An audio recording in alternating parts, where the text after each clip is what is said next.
이사야서 50장 6절의 말씀을 보시면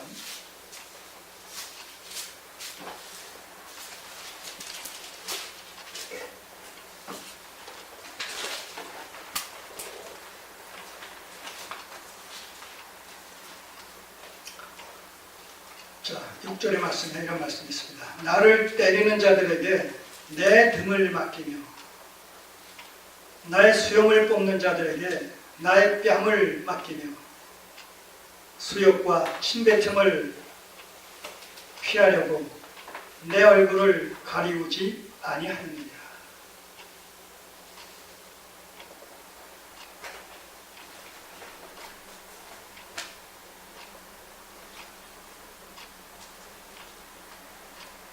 실제로 이 공관복음서에서 소개되고 있는 이 가야바 대제사장 가야바의 그 재판 광경을 보시게 되면 거기서도 주께서 그렇게 답변을 안 하신다. 내가 하나님의 아들 그리스도냐 라고 했을 때 거기에 대해서 이러쿵저러쿵 답변하시지 않고 너희가 때가 되면 내가 하나님의 보좌 우편에서 세상을 통치하는 모습을 보게 될 것이다. 이런 말씀을 하실 때 때리고 침뱉고 온갖 저주를 퍼붓는 이런 그 내용들이 소개가 됩니다. 그리고 결국 십자가에 달려 돌아가실 때에도 그 군졸들이 온갖 조롱과 멸시를 보내는 이런 내용들을 보게 되는데 이런 그 예수님의 우리의 주에 대한 질고의 내용들이 바로 이런 말씀의 하나의 구체적인 적용이라는 그런 실천이라는 성취라는 그런 맥락 속에서 적용되고 있는 것을 보게 됩니다. 지금 여기서도 주님께서 이렇게 대제사장의 하속 중에 한 사람에 의해서 뺨을 맞는 이런 사건도 결국은 이사야서 50장 6절에 이 말씀의 성취의 일환이다. 이렇게 우리가 적용시킬 수가 있는 겁니다. 이렇게 주님께서 실질적으로 우리가 받아야 될 우리의 죄값으로 우리가 받아야 될 그 멸시와 천대와 수욕을 주님께서 대신 이렇게 앞서서 방패막이를 해주셨다는 거예요. 다 우리에게 던져지는 이 돌팔매를 내 앞에 서 주셔서 다 막아주셨다는 거예요. 막아주셨다는 얘기는 뭐예요? 우리 입장에서 봤을 때 막아주셨지만 주님의 입장에서 봤을 때는 뭐예요? 다 맞으셨다는 거 아니겠습니까? 이런 식으로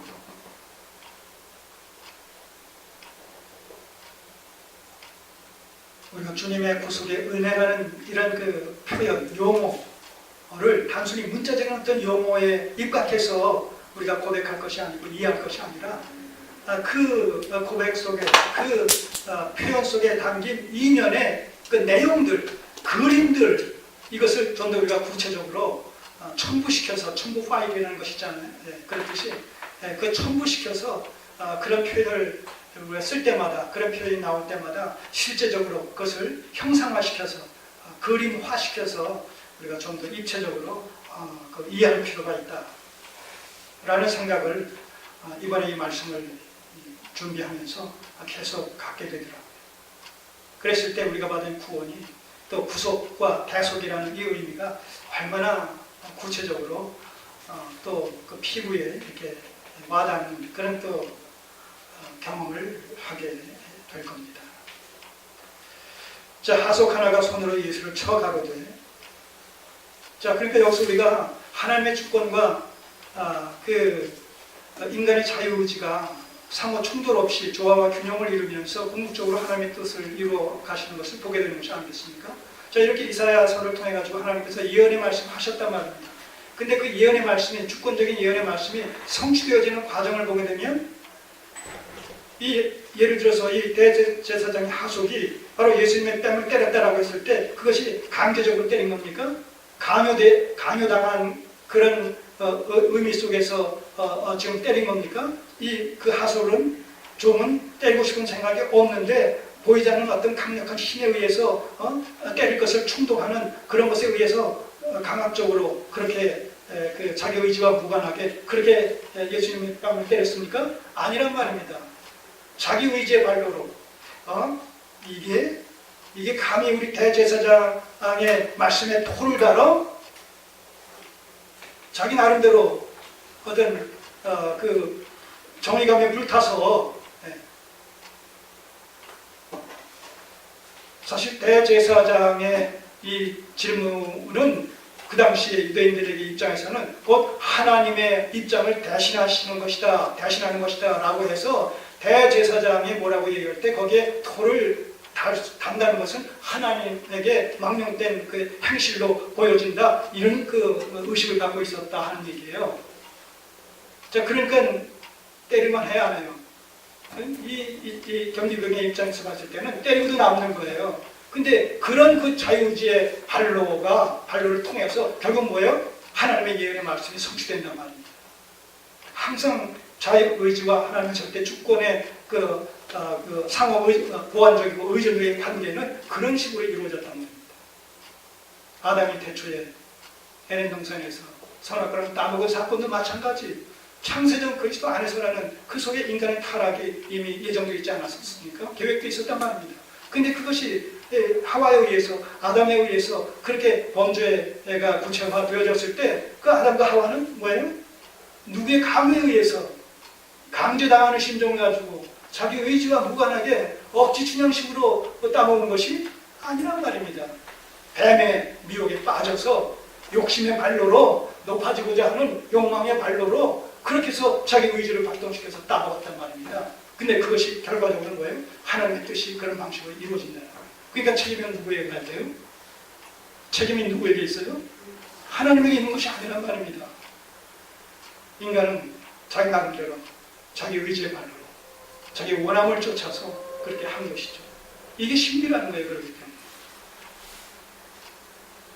이 베드로의 부인도 이도 마찬가지입니다. 이제 살펴보게 되겠지만, 자, 그래서 주님께서 그 하솔이 예수님을 그렇게 뺨을 쳐서 내가 대제사장에게 이같이 대답하느냐 할 때 주님께서 거기서도 그렇게 응수하십니다. 그에게 예수께서 대답하실 때 내가 말을 잘못하였으면 그 잘못한 것을 증거하라. 자, 지금 대제사장이 나에게 유도 질문을 해서 나로 하여금 스스로 나로 범죄자를 만들려고 하는데 이것은 원칙에서, 법정의 원칙에서 어긋난다. 또 난 그렇게 하지도 않았다. 은밀하게 모의를 하면서 옹기를 꾀하고자 하지 않았다. 그런 자가 수없이 많다. 난 공개적으로 얘기했다. 회당에서 얘기하고 성전에서 얘기하고 그들 증인으로 세워서 확인해 봐라. 그것이 왜 잘못했느냐. 그거 얘기하는데 왜 그렇게 한 것은 당연한 것인데 왜 날 때리느냐. 내가 잘못한 것이 있으면 너 말해봐라. 그렇게 지금 법정의 상황을 우리가 염두에 두시고 그렇게 생각해 보시면 되겠습니다. 잘못하였으면 그 잘못한 것을 증거하라.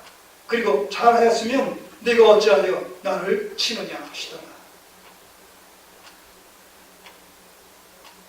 24절 안나스가 예수를 결박한 그대로 대제사장 가야바에게 보내니라. 바로 여기서 이제 이후에 가야바의 신문, 가야바에 의한 재판, 이것이 공관복음서에서는 아주 소상하게 또 소개가 되고 있어요. 이 안나스의 재판에 관한 이 내용은 지금 공관복음서에서는 오히려 마태마가 누가복음에서는 오히려 삭제가 되어 있는데, 제외되어 있는데, 그래서 그 둘을 서로 첨부해서 살펴보시면 안나스의 재판과 그 다음에 가야바의 재판, 그 다음에 베드로의 재판, 빌라도의 재판, 그 다음에 잠시 헤롯에게 보내서 헤롯 재판, 근데 거기서 이렇다 할 것을 발견하지 못하니까 다시 빌라도에게 보내서 빌라도가 최종적으로 사형을 언도하는, 이렇게 네 사람이 예수님의 재판과 관련해서 네 사람이 등장을 하게 되는 것이죠. 안나스, 가야바, 헤롯, 빌라도가 최종적으로 결정을 내리게 되죠. 자, 요게 이제 안나스의 재판이에요. 안나스의 재판은 불의한 재판이죠.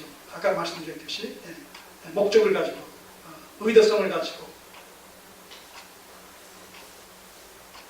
유도해서 범죄자를 만들기 위해서, 내란죄를 적용시키기 위해서.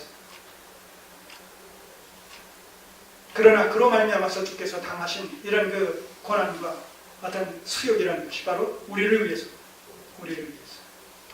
우리의 죄 값을 위해서, 우리를 죄로부터 구속하시기 위해서. 그래서 더 나아가서 기독교 신앙은 그런 의미에서 예수 그리스도의 구속에 근거한, 그리고 그것을 믿음으로 말미암아 우리에게 베풀어 주시는, 은혜를 베풀어 주시는 구원론적인 신앙이다. 기독론에 입각한 구원론적인 신앙이어야 된다.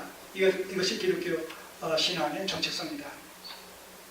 그러니까 이 기독론에 입각한 구원론적인 신앙, 우리의 죄의 질문을 예수 그리스도께서 대신 담당해 주셨다는 사실에 기초해서 무익한 종의 심정으로 고백되어지는 신앙, 이게 기독교 신앙의 정체성이란 말입니다.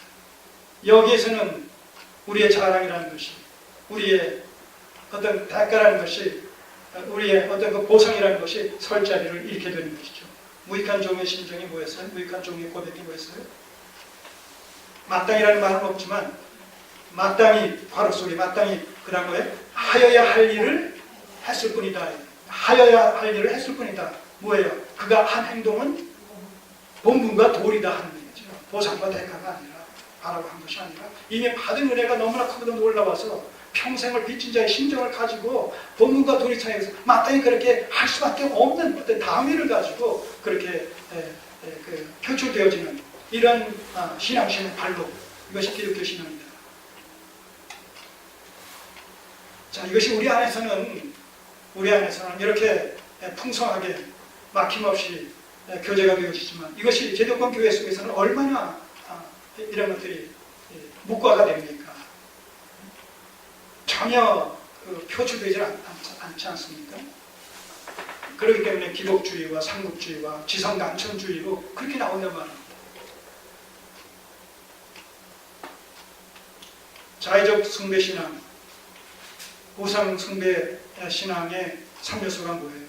기복주의, 상급주의, 지성난천주의 신앙 아닙니까? 그것은 기독교 신앙이 아니라 이계도적인 신앙의 모습이죠. 기독교의 이름을 가졌을 망정, 기독교를 치장했을 망정, 그 내용은 이계도적인 신앙입니다. 우리가 죄인 되었을 때 하나님의 아들 되신 그리스도께서 우리의 죄를 구속하시기 위해서 대신 죽으신 그 죽음에, 그리고 부활의 더 위에 세워진 신앙은 결코 기복적이고 상급주의적이고 지성간천주의적일 수가 없는 것이죠. 평생 우리가 그 빚을 다 갚을 길이 없는데, 우리가 뭐 열심히 했다손 칠지라도, 뭐 우리가 선한 일을 했다손 칠지라도 마땅히 할 일을 한 것뿐이지, 그것이 어떻게 그 보상과 대가의 개념으로 판정될 수가 있겠느냐? 그럴 수 없다는 거죠.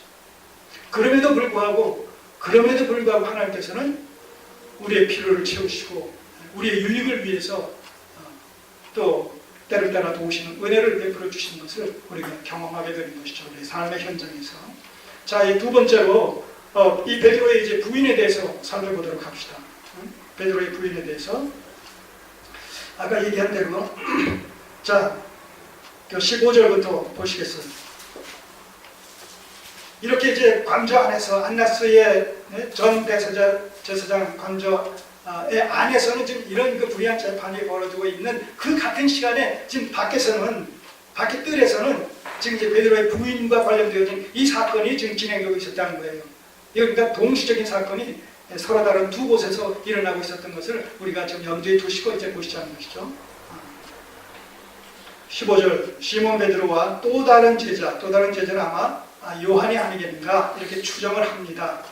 그러나 그가 요한이다 아니다, 그렇게 중요한 것이 아니에요. 베드로에게 우리가 일단 초점을 맞춰서 진행해 보시자고요. 또 다른 제자 하나가 예수를 따르기, 예수께서 잡혀가시니까 그 뒤를 멀찌감치 쫓아가는 거예요. 어떻게 될까? 우리 주님께서 어떻게 될까?